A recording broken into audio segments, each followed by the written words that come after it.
In the spring of 2023, I had a conversation with a high-level gymnastics coach.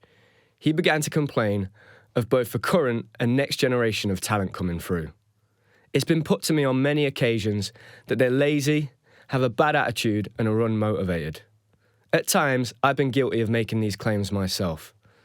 Whilst it's true that a small group of young people exhibit these characteristics, in my experience, the vast majority of young men and young women are searching for purpose, inspiration, and a reason to work hard. And this is my story. So back when I grew up in the 1990s and the early 2000s, the world was a very different place. You know, there were no mobile phones. The internet was in its infancy. I can remember that nearly everybody walked to school on their own. If you wanted to play with your friends, you had to walk round to their parents' house, knock on their door and face the rejection of them saying they're not coming out to play this evening. So it was really different. And, you know, I spent most of my childhood outdoors. And growing up, I've heard time and time again people say, back in my day, it was like this, it was much harder for me. And I've done that myself. And I think it was a different world when I grew up. And when I was a kid and I went to school and I went to secondary school, you know, we were very segregated into different groups back then. You had like emos, goths, the cool kids, geeks, whereas I don't think that really exists anymore. And there was a hierarchy in nearly everything, whether it was at school when you moved to secondary schools and the year 11s let you know who was boss on the first day, or in the gym, the older kids making sure they kept you in your place. There was a lot of that. It was a really different place. And I think the gymnastics culture that I've spoke about in the past of that time was very reflective of society in itself. You know, it was really different. Teachers used to shout at you. You know, I used to have to sit inside in detention or go and stand in the corner if I was talking over the teacher or being naughty. I can remember that I've spoke to a lot of my friends that are of my age, and most of us all used to get smacked when we were being naughty when we were kids. Whereas by the time I had my sisters, particularly my younger sister, that had completely changed.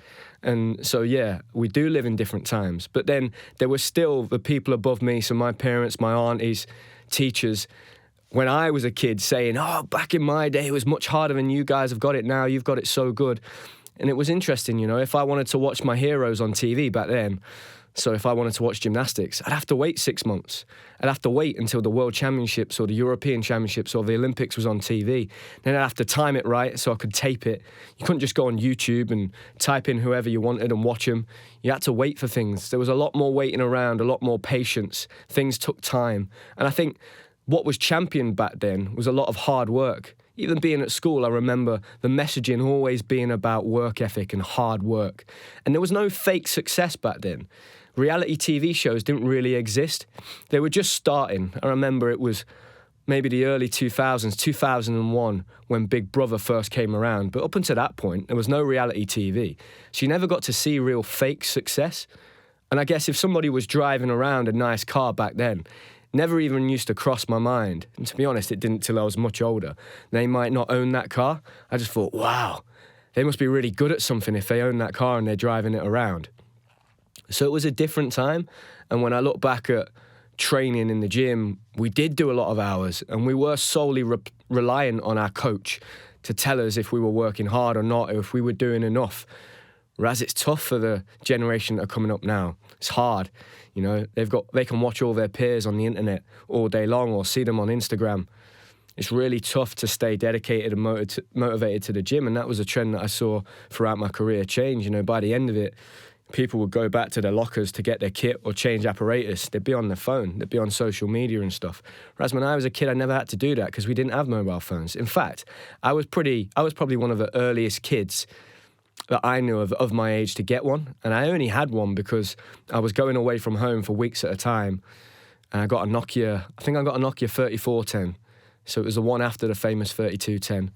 And I used to take it away to these training camps. And I remember I had an England phone case on it. And it had nothing on it, just a few games. Had like Snake 2 and Space Impact and games like that on it. And all I ever used to do was play on them a little bit. But I never used to ring my parents and I was never on it. There was no pictures. Ringtones were just about coming around. So it was just such a different time. And more than anything, I look back and I think, God, I was so, I interacted with the real world so much back then. And it's funny, as I began to grow up and I got a little bit older and I became a teenager and I started training with the older lads in the gym, there was this conversation that I started to notice and pick up on more. And the first time I really had it was with an older gymnast that I trained with at a club and I trained with on the GB national team. And I'd just gone to get my lunch at Lilleshall. So you go along and it's like a buffet, you take your tray, and there was like a section at the back that was for desserts and stuff. Because there wasn't just athletes there at Lilleshall, there was prison officers used to train there, there was staff that used to work there. So I get there, I get my like chocolate cake or whatever I got for dessert, and I was walking off, and he said, you know, you're not going to be able to eat like that forever. Like one day you're going to start putting weight on. I remember looking at him and thinking, what? What's he talking about? I can eat what I want. And it's funny, and actually, that never really came true because I've been retired for 2 years now, and I've reduced my exercise by 90%, I'd say, and I still have like a 6% body fat, so I must just have a really fast metabolism because it just doesn't seem to, I'm trying really hard to put weight on at the minute. I'm finding it difficult. But I did start to notice that things were changing, particularly as I got into my mid-20s. I could see that the things around me were shifting a little bit. There was an attitude shift amongst the GB team at the time and the squads, and I almost, in a way, became that older gymnast that was saying to the younger generation, oh, you got to work hard or this is going to happen, or God, it wasn't like that when I was your age. We used to have to train 3 times a day. And we did do all of those things, to be fair. I mean, I remember going to Lilleshall at the age of 15, 16 and having to train and do 3 sessions a day. Legitimately get up, go for a run, train, breakfast, train, lunch, train. So we were doing all of that. And this kind of new generation came along and they were almost having fun in the gym and enjoying it and had smiles on their faces, which was so alien to us. And I don't know whether it's because we were jealous, but we almost became a bit resentful of that, the fact that they were still getting the success, but it looked like they were having a good time as well. And around that time, a lot of my generation had started to be incredibly successful. So we were like early 20s, mid-20s, and some of the older guys, they'd been doing gymnastics at this point for, let's say, 15 years, maybe more. And so their bodies were starting to struggle a little bit. So they couldn't do the hours they were doing previously. And I remember this, like the language that started to get used around that time was, I know my own body. I don't need to do this training. And this was coming from the guys right at the top. And I think they were correct, They didn't need to do 6 or 7 hours anymore. They'd earned their spot, competing at the major championships, winning medals. They were incredibly successful. And they didn't necessarily need to take the risk of training 6 or 7 hours a day and getting injuries and overtraining. They were trying to box clever a little bit more, be smarter. And this language of, I know my own body, I need to train smarter, not harder, was starting to come around. And I think what happened at that time was that language started to trickle down to the guys that were below them, the next generation underneath me. And the problem was that they hadn't seen the hard work they'd been doing for 16, 17, 18 years. But they started saying things like, I know my own body, I don't need to train as hard, I want to be smart, because they were just trying to replicate their role models, essentially. But they were doing that now at 2021 instead of 24, 25. And then that had a knock-on effect. And a generation below them started saying this kind of stuff at 16, 17. And I think that's where that trickle-down effect really had an impact. And it started to shift. People were cutting corners a little bit. And I think that was quite reflective of just society as a whole. I remember around that time, like 23, going to David Lloyd, just joining as a member, going through the car park and seeing all these beautiful cars and all these kids that were my age or younger driving these Mercedes and BMWs and Audis. And I'd just grown up because the messaging I'd had when I was a kid was like, you work hard, you get the rewards at the end of it. And I just thought, quite naively, and maybe quite, what's the word, privileged, in a privileged way, I just thought, all these kids must have amazing jobs to own these 30, 40 grand cars. It wasn't until someone explained to me, no, they're like leases. They don't own them. They rent the cars. I was like, oh, really? Oh, that explains why there's so many nice cars in this car park. And it was a bit of an accurate representation. And I think sport is a reflection of wider society at that time. And, there were kids walking into the gym at like 16, 17 with like 800-pound coats on. And I was guilty myself of looking at that and being like, what are you doing? What? You've not made it yet. Like, why have you spent 800-pound on a coat or 500-pound on a pair of trainers or a pair of shoes? Like, it baffled me. I was scratching my head. And I saw them not necessarily doing the work in the gym or complaining about doing the work. But I guess that all comes from the examples, right? And at the time, social media had become a thing. And I think there was an illusion.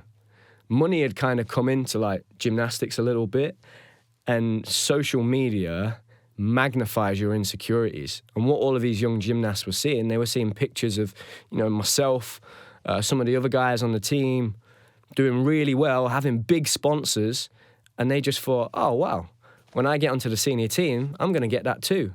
And the reality was that took us years and years of hard work, and only a few years before that, nobody was getting any money, we weren't getting any funding, and we weren't getting any sponsors. It had only just come in, but it had taken so long to get to that point. It had taken 10 years of work from everybody in the system to get to the point where the money started to come in and we started to, get the fruits of our labour, I guess. Yeah, so that had a real negative impact. And I think the worst moment for me was probably towards the end of my career, when I really noticed that things had changed massively, and I didn't really recognise the kind of the squad that I was in and the system at the time. And I'd gone on a training camp to Germany. I had a really bad neck, so it was a time when I'd got the bulging. I was having the nerve damage in my neck, and the discs were compressing on each other. And I went there, and it was early January or February 2019. Had the British Championships coming up in the April. I'd been told in the December, look, you need a result or you're going to be taken off the team. So I was doing everything I could, but I really hurt my neck just before I went on that camp. I'd been in the gym filming with Sam. I think we've actually got that injury on camera somewhere. And there's a picture of me with my head in my hands like this after I'd just done my neck for the first time. And I went there, struggling to even move. And I tried to do training on the first day, but it just wasn't going to happen. And there was a control comp at the end of that camp, and I had to have a conversation with the head national coach and say, look, I'm not going to be able to do this. I'm really sorry. I've given it everything. And I can remember in that conversation with him, he knew that this was my last shot and that it probably wasn't going to work out. And I knew that. It was like an unwritten, like hidden conversation we had with each other, almost telepathically, like, yeah, this is it. It's, I'm not going to continue on to the squad. And so I spent the whole of that camp feeling pretty low and down and wanting to do everything I possibly could. And I still did. I was resting, I was getting physio, massage, I was eating well, I was trying to do any kind of rehab training I could, but I just couldn't do the real training. And at the end of that camp, I had the bad neck, I was feeling pretty ill as well, I got poorly at the end of it. And all the lads went out into the centre of the town. I can remember they all went out and they all got drunk. And this is like a January or February at the start of the year. It's not the end of the year. Done nothing that year yet. And they all went out and got drunk. And I remember Sergey telling me afterwards that, a lot of the young lads had been in a bar with the coaches and were bringing drinks to the coaches. And at that point I thought, I don't recognise this. This isn't what I'm part of. These aren't the principles and morals and standards that I grew up with, and this seems lost to me. And that was a really, really sad point for me. And I understood that there was just leadership. There was no examples, like they needed good principles and morals and values. And we'd kind of steered way off course, in my opinion, at that point. And I guess that brings me on to the next point, which is that direction. And, I had a conversation in spring with that coach. And he basically said to me, look, we can't get the gymnasts to work hard anymore. They're not motivated. They're doing really well and winning lots of medals, but they just want to sit and relax, go on holiday. They don't want to push themselves. And so my response to that was, why do you think that is? What do you think that is? Why do you think they don't want to work hard now or they're struggling? Like, think about it. Like, why do you think that is? And he was like, I don't really know. And I said, well, look, put yourself in their shoes. If you're one of the top guys in the country and you're on the team and the kids underneath you aren't anywhere near taking your spot, why would you risk training for 6 or 7 hours, pushing your difficulty up even higher and potentially getting an injury, especially when you're only 18 months out from an Olympic Games? I was like, that's what I would do. That'd be the smart thing to do. is to make sure that you rest, because you've got 18 more months to go. And these guys had, let's say, done 3 major championships last year. They had to do an extra year in the Tokyo cycle because the Olympics got postponed for a year. So I was like, they're probably being really smart. And for me, I feel like, in my experience, most young people, they want to work hard. They want a reason to work hard. When I go into schools or I work with young gymnasts, and I might have seen thousands of kids in schools now and worked with hundreds of young gymnasts. And every time I talk to them, I never see that. I never see laziness. I never see bad attitudes. I always see a willing to get involved, to get stuck in, to do things, especially because I go in and do sport and PE, right? And you might think, oh, young kids don't want to do sport. They don't want to do... That's not what I see at all. If anything, I see them so excited and so stimulated by moving their bodies and doing something active and getting away from the phones or the iPads or out of the classroom to do something physical. That's what I see. So I think they need a reason to work hard. That's what we need to give them. And I can see why they've got a bit lost. I think social media is a real problem, right? Because like I said before, social media magnifies your insecurities. And the only things that you see on social media are the successes. It's only recently, in the last maybe 6 months, that people are starting to understand that actually people resonate way more with authenticity. You can see this quite a lot with reality TV shows, because in the beginning, whether it's the X Factor or Britain's Got Talent or even going on Love Island, the people that go in the beginning, they go in because either they want to be a professional singer, or they're a dancer and they want to go on Britain's Got Talent, or, for example, they go into Love Island and they don't really know what the show is yet because the show's not a big show. And it's really good in the beginning because they're really authentic. So if you think back to the first years of the X Factor or Britain's Got Talent, they were really good. They were really good at their skill. The singers they were just singers. They weren't big personalities that went on with like a gimmick. Same with like the first few series of like shows like Love Island or Big Brother. They're really entertaining because people are like authentic. They're just themselves. Whereas like years down the line, that goes away because they go on there knowing that, God, if I do well on this show and I make it to the end, the chances are I'm going to get rich and famous. So that's almost like an accurate representation, and social media is just like that. You just see the shiny bits, you see the parties and the clubs and all of that. Like this weekend, I'd been at a stag do in Marbella, and it was awesome, man. I had a great time with all my friends and stuff. We went to one of them ocean beach clubs, and you could see people parading around like peacocks, and I was just laughing because it was like it was like Instagram in real life. And I had a conversation with a guy that was on the stag do that works in digital marketing. And I was asking him like these big companies that advertise on social media and stuff, like they know what they're doing, right? Like they're preying on like our behavior and our insecurities. He was like, oh yeah, 100%. It was like the big bosses, all they're bothered about is the numbers and whether that's going to generate money. They don't care about you. Like, so you have to think about that, I think, when you're on social media and people are selling you this quick fix, like you can make all this money really fast, start trading, get into crypto. Like the truth is there's no quick way to success. It doesn't exist. And it's the same in sport. It's exactly the same thing. I had a conversation last week with Courtney, and like, it was really interesting, that conversation, because we spoke a little bit about how when we were at national training camps, some of the guys in his gym, some of the best gymnasts in the country, they would sometimes go to the training camps and it would look like they wouldn't necessarily train as much, but they've almost played 4D chess on everybody else from all the other gyms when I think back to it now, because they would come to a training camp and they'd refuse to do some of the sessions, some of the conditioning, some of the warm-up stuff, and it might look like they didn't do as much training as everybody else. But in fact, what he said was, yeah, but when they're in their own gym, they train so hard. That's where they do all the work. It's quite interesting looking back at that now, because one of the gymnasts at that gym is the most successful British gymnast Olympian of all time. There's no way you get there without working hard, and I saw him grow up. He is one of the hardest workers I've ever known. So that was really interesting. That it's like what you see sometimes is not an accurate reflection of what's going on. And I think on social media, it's really easy to look at the highlight reel of everybody's life. And and think that, oh, wow, they've got such a perfect life. But the reality is that's not true. Everybody knows that. It's like common sense, but we still get tricked into believing that the grass is greener on the other side. And I think what has been cool in the last 6 months is that people are starting to be a little bit more authentic. They're starting to understand that people are resonating more with being honest, telling the truth, showing the good and the bad, not just the good and the shiny bits. So that's been really, really cool to see recently. And I think what we've got to do to try and change that is help the next generation. I've now almost had like the generation above me saying, back in my day, it was like this. And, you guys have got it easy. And then I've experienced being the person to tell the next generation the same thing, that, back in my day, it wasn't like this. We didn't used to have fun in training sessions. We were training 3 times a day. You guys weren't there when we didn't have any funding.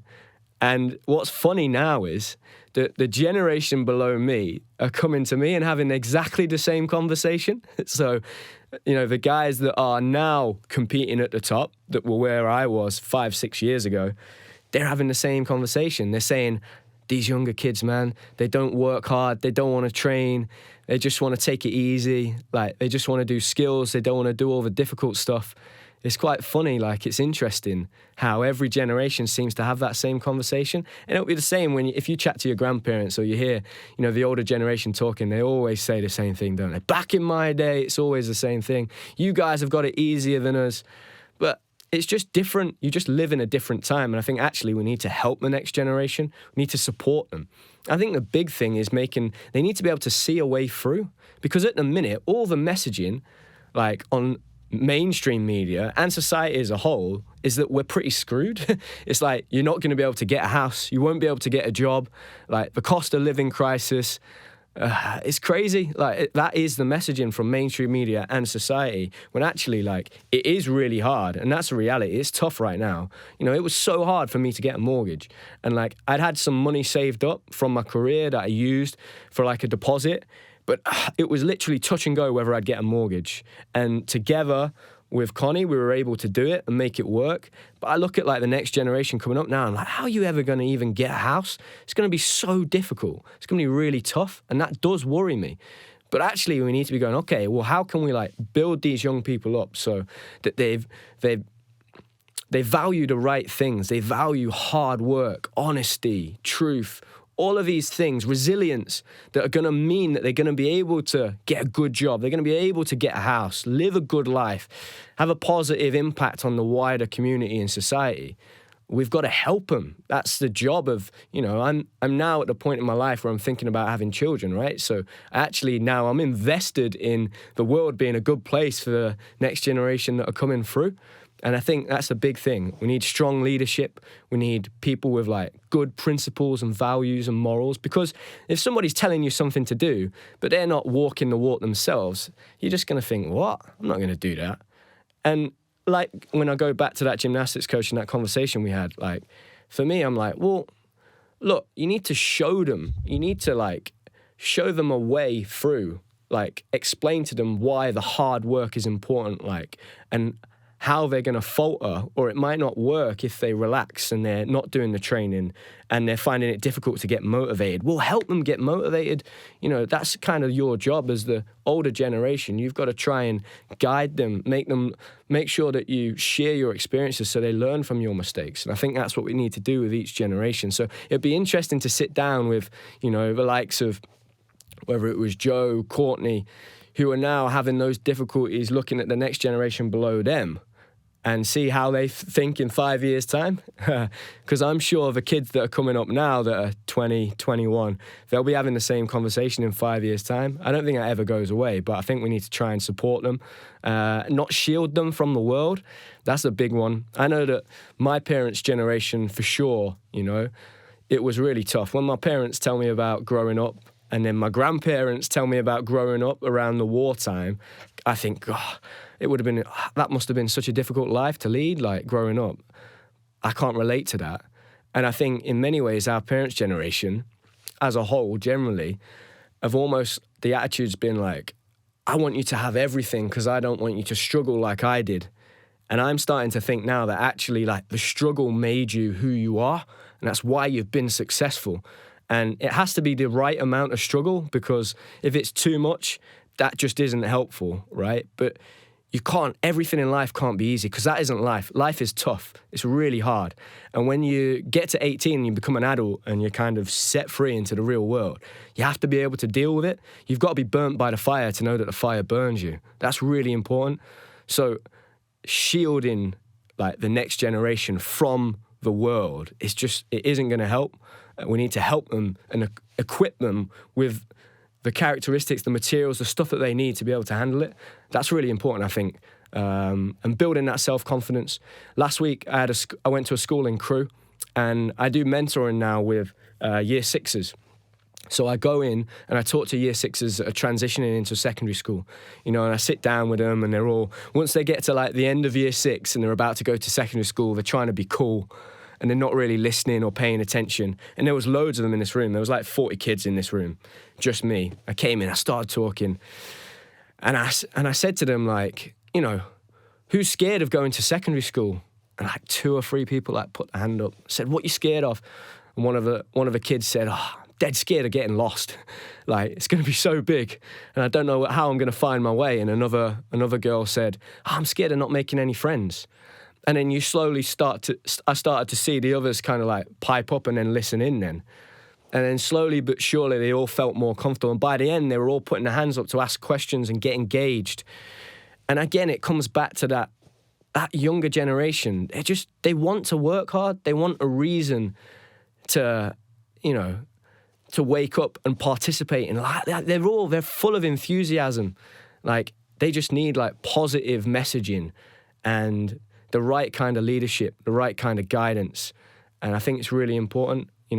That's one conversation that I've had time and time again over the past, 15 years now. And I seem to have it with my friends that coach young gymnasts. I seem to have it with people that are my age in the gym. I remember I sat in the sauna having a conversation with a business owner who was interviewing new people for a job. And he said to me, I said to him, what are you looking for when you do an interview? And he was like, well, the problem now is that everybody's got a great CV, but when you get somebody in to do the interview, they can't communicate very well. And, I worry about the impact of COVID and the fact that everybody sat at home and wasn't able to talk. And, I talk to teachers now and they say the kids are a bit more withdrawn. They're not as great at socializing. So I think it's really important that we encourage young people to participate in society and in life, and not always be on their back for being lazy, having a bad attitude, and think about what can we do? Why are they unmotivated? What is it that we can do to help them find some inspiration, motivation? That's right. Why it's really cool when I go into a school and I say to them, look, you can do this. You can make it work. If you've got a skill, that's really important and it'll be valuable for the world. And championing the right things again. Like I said, when I was a kid, the things that got championed were hard work ethic, resilience, being a good team player, helping other people, kindness, those things. That's what needs to be championed today. That's really important. Not fast cars and big houses and fancy watches and all of that stuff. Because those people on social media that are promoting that, they're normally selling something. They're normally selling some kind of pyramid scheme or something, It's never really what it is. It's not what it looks like on the surface. If you delve into it, it's not really what it's made out to be. So, yeah, I think it's really important. That conversation is one I've thought about many times. I still do. I'm sure I'm going to change my mind in the next 5 years, 10 years, and generations are just different. One of my favorite things to do now is, it's changed a little bit now, I think, but maybe like 5-10 years ago, there was this big thing about young people walking around in hoodies, looking like thugs. But actually, most young people put their hood up because it's cold. It's pretty simple. And so now when I'm walking around like the village or I'm just walking in public, I always say good morning to like older people, just because it's polite. And it's funny, a lot of the time I see the surprise on their face, like, wow, it's a young person that said good morning to me. And I think we can be really guilty sometimes of like giving the younger generation or the generation below us a bad rep. And the reality is, you know, we were them once. And actually, I think that the younger generation that I coach, that I work with in schools, they're brilliant. I love them. I think they're amazing. I think they're super smart. You know, they've never known a world without social media, so they're incredibly tech savvy. And in many ways, I think they're going to be incredibly successful. And actually, you know what's really funny? The first big result we had as a team in gymnastics was in 2010 when we qualified 4th at the World Championships. We're now 13 years past that, so it's 2023. And throughout that time, there's maybe been the generation above me, my generation, and a generation below me. And we are still ranked the 3rd best team in the world. So in 13 years, I've had that conversation countless times that the new generation are lazy, they don't work hard, and they don't have any real purpose, they're unmotivated. But if that was the case, and that was true, there's no way we'd have been able to stay between the 4th best team in the world and the 3rd best team in the world for 13 years. So I don't think that's true. I believe in the next generation. I think we need to help them. And I'm really looking forward to interviewing some of the younger gymnasts that are coming through right now.